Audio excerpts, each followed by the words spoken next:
And really holding up the traffic behind him a couple of laps back. I've got the clock on Glenn at the moment. We'll see what sort of times he's turning in. He qualified in 51.92. He and George, the only two drivers to break the 52-second barrier in official qualifying yesterday. He's maintaining that gap over Johnson. There's beautiful pictures coming from the JPS airship high above Amaroo Park Raceway, tracking with our race leader Glenn Seaton. As he goes through Toledo Corner, you'll be able to see the gap that he's established so far over Dick Johnson. They go across the start-finishing line, work their way to the hill. There's Johnson running in second spot. The next car through will be Larry Perkins, with Peter Brock sitting right behind him. Beautiful shots of the Amaroo layout. Lap times are a little bit slower than we probably anticipated. They're down around the high 53s, even low 54s at the moment. Glenn recording a high 53 that time. Lap times might be slow, the pace is frantic. Remember, of course, they did it yesterday with a full qualifying set up with light fuel and very sticky rubber on Wilco.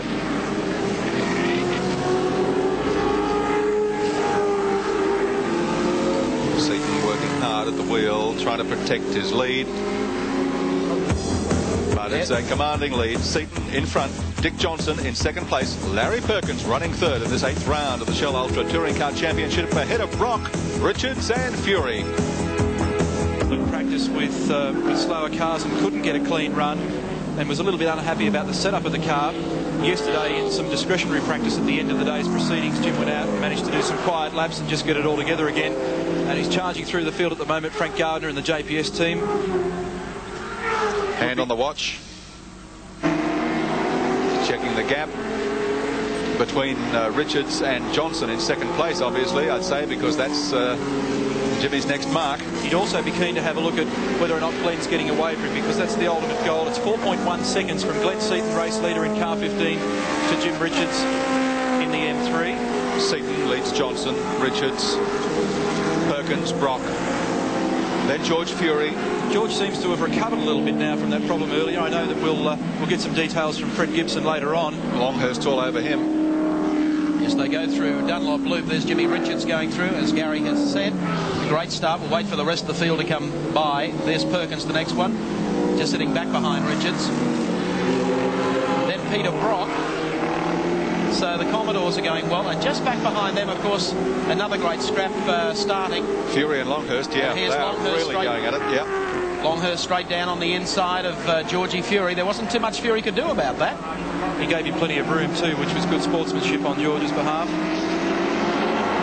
Allowing for the fact that if the race isn't over yet for George Fury, he's given way pretty easily to Longhurst.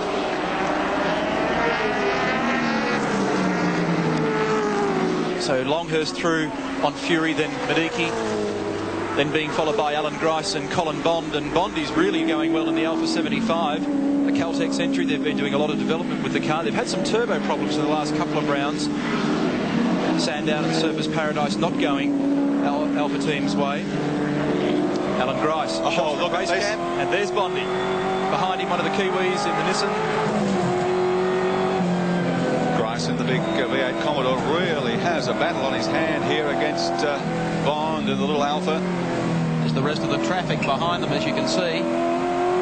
So Bond is making life very uncomfortable for Alan Grice at this stage. If it gets much closer, we won't be able to see him over the tail of the car. That's quite a group of cars. Behind them is Ludwig Finua. And then in car number 24 is Kent Bagent. Then we've got Greg Hansford, then Trevor Ashby. So that's going to obviously be a real dice later in the race. Grice made quite a good start. It was gobbled up on the way up Etchepay for the first time by both Peter Brock and by Larry Perkins. They've long gone. And Gricey finds himself back in the pack just a little bit in the Bob J. T-Mart's Commodore, trying to fend off a very determined Colin Bond in the Caltex Alpha. Back at the head of the field, Johnson's closing very rapidly on Glenn Seaton as they go down to the lake corner too. Yeah, that gap is now 1.4 seconds. I think it was out to, what, 2 and a bit, or 3 the last time I called it. It's the advantage of a V8. Alan Grice just pulling away a little bit when he can get things squirted up straight, but this is where they suffer. Under brakes, 1,325 kilograms, and there's second place Dick Johnson. Chasing Glenn Seaton quite effectively. Johnson dropping down into Dunlop Loop, closing it up on Glenn Seaton. Glenn has said throughout the weekend that tyre tyres would be the major worry facing Commodore drivers, but wouldn't be for his team. And yet Grice and quite a few of the Commodore drivers believe a few of these lightweight cars might really feel the pinch. And just look at on some of these shots here as we get a bit wider. Jimmy Richards, the black BMW in the background. Developing into a real battle up front now. Seaton breaks through the late corner. Johnson in hot pursuit. Jim Richards coming up very quickly on that pair now.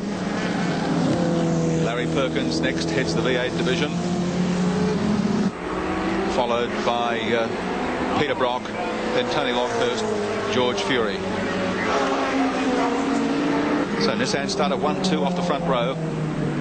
But Fury has slipped back through the field. I said before that Bondi had trouble in the last 2 rounds of the Touring Car Championship. Make it a hat-trick. The Alphas died. Yep, smoke coming out of the Bond car in the meantime. We're still following this epic struggle up front. The 22-year-old Glenn Seaton for the Peter Jackson Nissan team, just leading from Dick Johnson, who's getting more competitive at each lap around Amaroo Park Raceway this afternoon, driving the Shell Ultra High Cosworth Ford Sierra. The gap to them has closed up quite a lot, and Jim Richards is still making great ground on the both of them. Perkins sits in 4th place.